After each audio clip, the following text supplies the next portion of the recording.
Party के राष्ट्रीय अध्यक्ष दादा मोहन जी रोज को आमंत्रित करूंगा। उससे पहले मैं आपको बताना चाहूंगा कि 2017 में जब हम यहाँ कार्यक्रम कर रहे थे तब कानूनी रूप से जो भी परमिशन की प्रोसेस थी हमने पूरी की थी, फिर भी हमें 144 लगा के रोका गया था। और आज हमने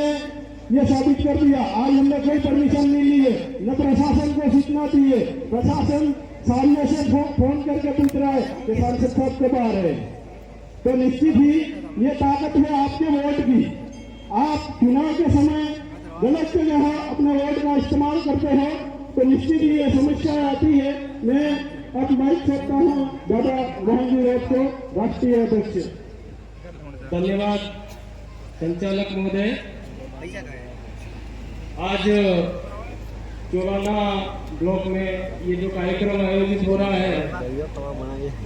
आप सबने जय जोहार का नारा है, भारत देश हमारा है, ये नारा तो सब लोगों ने लगाया, लेकिन इसके साथ साथ एक नारा छूट गया है जो मैं लगवाऊंगा। आपको जिंदाबाद का नारा लगाना है। भारत आदिवासी पार्टी जिंदाबाद, भारत आदिवासी पार्टी जिंदाबाद। और जय जोहार का नारा है। साथियों, आज के इस कार्यक्रम में उपस्थित भारत आदिवासी पार्टी के समस्त पदाधिकारीगण, समस्त जनप्रतिनिधिगण एवं मेरे समाज के सभी माता बहनें, युवा और अन्य समाज के भी कुछ साथी उपस्थित हैं, सबका मैं तहे दिल से स्वागत अभिनंदन करता हूं। आप लोगों का जो आज हमें मान सम्मान दिया गया, हमारा सत्कार किया गया, उसके लिए आप सबका धन्यवाद अर्पित करता हूं। साथियों, हमारे पूर्व वक्ताओं ने बहुत सारी बातें बताई हैं। हम लोग जो लड़ाई लड़ रहे हैं वो हमारे पुरखों की जो सोच थी उसके लिए लड़ाई लड़ रहे हैं, और हम लोगों ने जो संघर्ष किया है वो हमारी पुरखों की सोच को बचाने के लिए संघर्ष किया है। और इसके अंदर देश में आज ये स्थिति है कि तानाशाही सरकारें बन गई है, सरकारी मशीनरियों को बेचा जा रहा है, जो लोकतंत्र में अपनी आवाज बुलंद कर रहे हैं उनको खदेड़ा जा रहा है, दलित, शोषित और पीड़ित वर्गों को मिटाने का काम किया जा रहा है। तो इसके लिए हम लोगों को संयमित होना पड़ेगा और हम लोगों को एकजुट होकर बिल्कुल कड़ी से कड़ी मिलाना पड़ेगा। जिस तरह से आज शुरुआत में आप लोगों ने एक आवाज सुनी, राजकुमार जी के जयकारे लगे, ये किसी भारत आदिवासी पार्टी की देन नहीं है, ये हमारे जनजागरण और आप सब लोगों की देन है। तो इसी प्रकार आप लोगों को कड़ी से कड़ी पंचायती राज अभी आ रहा है, बहुत सारे लोग आएंगे आपको भ्रमित करने वाले, तरह तरह की बातें करने वाले। हम लोग आज तक 75 सालों में ये होता आया है कि हम छोटे छोटे दारू और मुर्गों में हम हमारा वोट देते हैं, जिसके कारण हमारे जो हक अधिकार है इस पे पर्दा डाला जा रहा है। आप लोगों को पता होगा कि हम शेड्यूल एरिया में आते हैं। इस शेड्यूल एरिया में विगत सरकार में 1500 करोड़ रुपया पारित हुआ था, लेकिन वो 1500 करोड़ गायब हो गया। हमारे 4 विधायक बोले, इसके अलावा किसी ने उठ कुछ नहीं की। और वर्तमान सरकार ने इस साल 1750 करोड़ रुपए का प्रावधान किया है, लेकिन आज राज्य में आप देख रहे हो स्कूलें गिर रही हैं, भवन जर्जर हो रहे हैं, हमारे छोटे छोटे नन्हे बालक मर रहे हैं, लेकिन सरकार कहीं कहीं इन मंदिरों में और ट्रस्ट में पैसा देकर हमारे जनजाति विकास का जो पैसा है वो कहीं कहीं दूसरी जगह डालकर उसको खत्म करने का काम कर रहे हैं। तो इन सब चीजों से लड़ने के लिए हम लोगों को एकजुट होना होगा। और ये बहुत तरह तरह के लोग आएंगे हमको बदनाम करने के लिए। आप लोगों को इसका मैं एक एग्जाम्पल देता हूँ। हमारे जो यहाँ इस क्षेत्र में सभी तरह की भक्तियां पाई जाती है।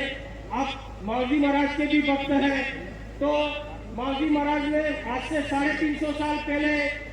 एक कुछ बातें कही, वो बातें आज साबित हो रही, आप सब जानते हो। उन्होंने कहा अपने लोकल भाषा में कि परिये परिये पानी मिसाएगा, दूरिये जीवो बढ़ेगा,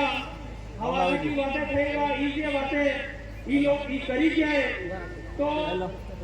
ये बातें आज हरी कौन सो बात सही कही रही पर आना बल्ले तुम्हें भी गए होगा मैं भी गए होगा एक भजन है कि मान जी से गाड़ो के मेरे महाराज सभी गए होगा तो हरी कौन सौ साल पहले ये बातें कही क्या आज हाथी पड़ी थी तो ये मान जी गाड़ो तो नहीं तो पर आज देश में ये नीति बनी है जे अपना हक अधिकार की बात करें जे अपनी जागृत होने की कोशिश करें इन्हें बदनाम करने की कोशिश करें आज भी कांग्रेस बीजेपी का लोग लागेला तका है तुम्हारा विधायक हो कीधो तुम्हारे सांसद हो कीधो तरह तरह की बातें करके आप लोगों को भ्रमित करने का काम करेंगे लेकिन आप लोगों को किसी तरह से भ्रमित होने का जरूरत नहीं है आज लोगों में डर व्यक्त हो रहा है वो इस विचारधारा की वजह से हो रहा है ऐसा नहीं है कि आज एक समय ऐसा था जब आपको पुलिस वाला ढंग से बात नहीं करता था लेकिन आज परिस्थितियां बदली है धीरे धीरे बदलेगा क्योंकि 75 साल का ये रगड़ा है इस रगड़े को धीरे धीरे हमको खत्म करना पड़ेगा साथियों इसके लिए अगर आप लोग एकजुट नहीं हुए तो आने वाले समय में आप झारखंड और छत्तीसगढ़ की स्थिति देख सकते हो वहां पे आज जहाँ जहाँ ये आदिवासी बच्चा बसा हुआ है वहाँ पे तरह तरह के माइंस मिनरल की बातें करके ये लोग आपको कौन सा पता है कि यहाँ पे सोना निकल रहा है आप कौन से जानकार हो ऐसे ही आके कह देगा यहाँ सोना निकल रहा है आपको खदेड़ देंगे और पता भी नहीं चलेगा कहीं कहीं इनकी नजर हमारी जमीनों पे है इसलिए आप लोग अगर एकजुट नहीं हुए तो जमीनों से विस्थापित कर दिए और हमारे इस पार्टी को सहयोग करना है कड़ी से कड़ी मिलाकर हमारे पार्टी में पंच प्रधान से लगाकर सरपंच और जिला प्रमुख बनाने और आप लोगों को अब की बार जो पंचायत राज जा रहा है इसमें जिला प्रमुख और प्रधान हाल में निकाले तब जाके हम हमारे जो इस क्षेत्र की जो मांगे हैं वो पूरी कर पाएंगे साथियों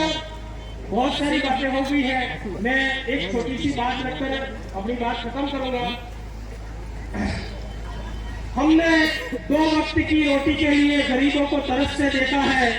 और हमने 2 वक्त की रोटी के लिए गरीबों को तरस से देखा है बिन मौसम बादलों को बरस से देखा है बिन मौसम बादलों को बरस से देखा है तुम क्या जानो हो बिल प्रदेश का विरोध करने वाले लोगों अरे तुम क्या जानो वो बिल प्रदेश का विरोध करने वाले लोगों हमने बिल प्रदेश के विरोध करने वालों का सुपड़ा साफ होते देखा